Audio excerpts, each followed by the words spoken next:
السلام عليكم ورحمة الله.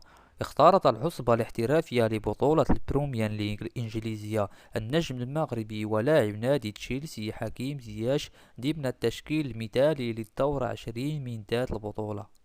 وحصل الدولي المغربي على أعلى تنقيط بناديه البلوز برصيد 8 نقاط، نظرا لتألقه في مباراة فريقه أمام كريستال بالاس، حيث ساهم حكيم بشكل كبير في فوز فريقه على الضيف كريستال بالاس بهدف لصفر من خلال تمريرة حاسمة.